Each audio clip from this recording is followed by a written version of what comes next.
അസ്സലാമു അലൈക്കും വറഹ്മത്തുള്ളാഹി വബറകാതുഹു. Hi everyone.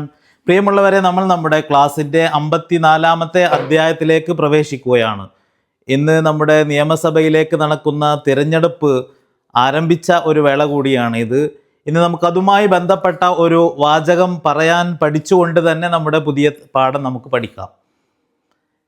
നമുക്ക് ചോദിക്കേണ്ടി വരും, നീ വോട്ട് ചെയ്തില്ലേ? എങ്ങനെ ഇംഗ്ലീഷിൽ ചോദിക്കും? അതാണ് ഇന്ന് നമ്മൾ പഠിക്കാൻ പോകുന്നത്. അവൻ വോട്ട് ചെയ്തില്ലേ? അവൾ വോട്ട് ചെയ്തില്ലേ?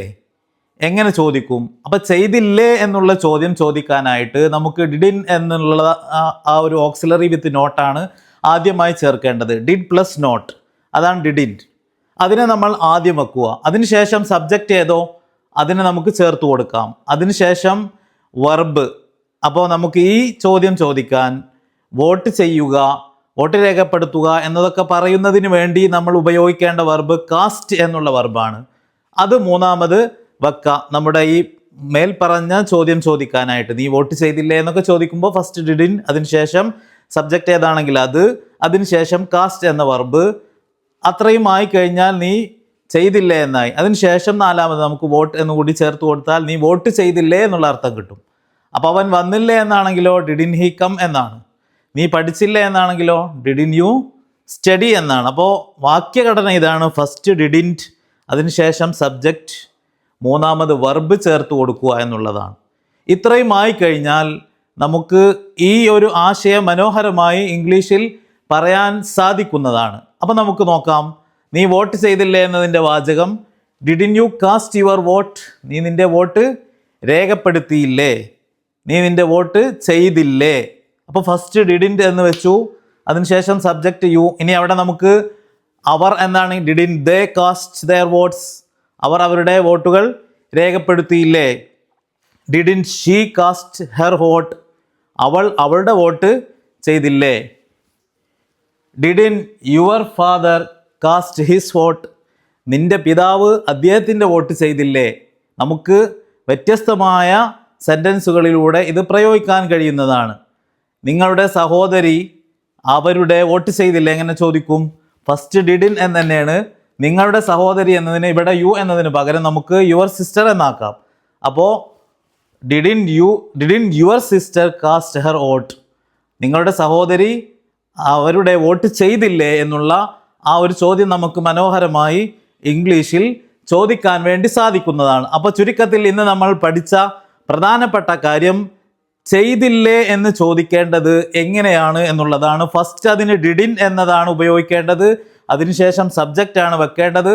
അതിനുശേഷം നമുക്ക് ഏതെങ്കിലും ഒരു വെർബ് വെക്കാം. അപ്പോൾ ആ കാര്യം ചെയ്തില്ലേ എന്നുള്ള ആ ഒരു അർത്ഥം നമുക്ക് കിട്ടും. Didn't you do your homework എന്ന് പറഞ്ഞാൽ നീ നിൻ്റെ ഹോംവർക്ക് ചെയ്തില്ലേ എന്നാണ്. അപ്പോൾ അവിടെ ഡിഡിൻറ്റ് യു, ഇവിടെ നമുക്ക് കാസ്റ്റിന് പകരം ഡു എന്ന് തന്നെ കൊടുത്താൽ ഡു എന്ന് പറഞ്ഞാൽ ചെയ്യുക എന്ന അർത്ഥത്തിനുള്ള വെർബാണ്. അപ്പം നീ ചെയ്തില്ലേ എന്നാവും. യുവർ ഹോംവർക്ക്, നിൻ്റെ ഹോംവർക്ക് നീ ചെയ്തില്ലേ? Didn't Rasana do her homework? Rasana അവളുടെ ഹോംവർക്ക് ചെയ്തില്ലേ എന്നുള്ള അർത്ഥം കിട്ടും. അപ്പോൾ ഇതാണ് നമ്മുടെ ഘടന. Didn't they help you? അവർ നിന്നെ സഹായിച്ചില്ലേ? Didn't she speak? അവൾ സംസാരിച്ചില്ലേ? Didn't she cast her vote? അവൾ അവളുടെ വോട്ട് ചെയ്തില്ലേ? അപ്പോൾ ഇത്തരത്തിലുള്ള ആശയങ്ങളൊക്കെ മനോഹരമായി നമുക്ക് വളരെ നിഷ്പ്രയാസം ഈ ഒരു ഘടന, ഈ ഒരു സ്ട്രക്ചർ ഉപയോഗിച്ചുകൊണ്ട് ഇംഗ്ലീഷിൽ ചോദിക്കാൻ സാധിക്കുന്നതാണ്. അപ്പോൾ മഴ പെയ്തില്ലേ എന്നാണെങ്കിലോ ഡിഡിൻറ്റ് ഇറ്റ് റൈൻ? കാരണം ഡിഡിൻറ്റ് എന്നുള്ളത് നമ്മൾ സ്റ്റാർട്ടിങ്ങിൽ വെച്ചു. ചെയ്തില്ലേ എന്ന് ചോദിക്കാനായിട്ട് അതാണ് നമുക്ക് ചോദിക്കേണ്ടത് ഫസ്റ്റ്. അതിനുശേഷം ഇറ്റ് എന്നുള്ള മഴ പെയ്യുക എന്നിടത്തുള്ള സബ്ജക്റ്റ് ഇറ്റാണ്. അതൊരു കോമൺ സബ്ജക്റ്റാണ്. അപ്പോൾ ഇറ്റ് ഉപയോഗിച്ചു. അതിനുശേഷം മൂന്നാമത് വെർബ് റൈൻ. അപ്പോൾ ഡിഡിൻറ്റ് ഇറ്റ് റൈൻ? മഴ പെയ്തില്ലേ എന്നുള്ള അർത്ഥം നമുക്ക് കിട്ടി. അപ്പോൾ ഡിഡിൻറ്റ് ഇറ്റ് സ്നോ എന്ന് പറഞ്ഞാൽ മഞ്ഞ് പെയ്തില്ലേ? അപ്പോൾ അവൻ വന്നില്ലേ എന്നാണെങ്കിലോ ഡിഡിൻ ഹി കം? അവൾ പോയില്ലേ എന്നാണെങ്കിലോ ഡിഡിൻ ഷീ ഗോ? ഇനി ഇതുപോലെ നമുക്ക് എത്രയും സെൻറ്റൻസുകൾ വളരെ നിഷ്പ്രയാസം, വളരെ ലളിതമായിട്ട് തന്നെ ഉണ്ടാക്കാനായിട്ട് സാധിക്കുന്നതാണ്. അപ്പോൾ നീ കഴിച്ചില്ലേ എന്നോ ഡിഡിൻ യു ഈറ്റ്? നീ കഴിച്ചില്ലേ എന്നാക്കാം. നമുക്കതിൻ്റെ അർത്ഥം അതുപോലെ തന്നെ മറ്റു പ്രയോഗങ്ങളുമുണ്ട്. അപ്പോൾ വളരെ ഈസി ആയിട്ട് ഇത്തരത്തിലുള്ള സെൻറ്റൻസുകൾ നാം പരിശീലിക്കുക. മാത്രവുമല്ല, എപ്പോഴും ഇത്തരം ഒരു ചോദ്യം വരുമ്പോൾ അതൊക്കെ ഇംഗ്ലീഷിൽ പറഞ്ഞ് ശീലിക്കുകയും ചെയ്യുക. ചെയ്തില്ലേ എന്നുള്ള ആ രൂപത്തിലുള്ള ഒരു ചോദ്യങ്ങൾ നമ്മൾ മലയാളത്തിൽ പറയേണ്ട ഏത് ഘട്ടത്തിൽ വരുമ്പോഴും ഇംഗ്ലീഷിൽ അതിനെ പറഞ്ഞ് ശീലിക്കുക. അതിന് ഫസ്റ്റായിട്ട് ഡിഡിൻ എന്നുള്ള ഒരു വാക്ക് ചേർത്ത് കൊടുത്താൽ മാത്രം മതി.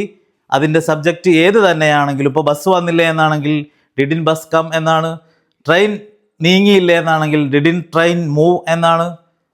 ഇങ്ങനെ ഏതൊരു ആശയവും നമുക്ക് ഈ ഒരു ഘടന ഉപയോഗിച്ച് ഇത്തരത്തിലുള്ള ആശയങ്ങളെ നമുക്ക് ഇംഗ്ലീഷിൽ പറഞ്ഞ് പ്രതിഫലിപ്പിക്കാൻ സാധിക്കുന്നതാണ്. അതോടെ നമുക്ക് ഇന്നത്തെ ക്ലാസ് ഇവിടെ അവസാനിപ്പിക്കുകയാണ്. എല്ലാവരും നല്ലവണ്ണം പ്രാക്ടീസ് ചെയ്യുക.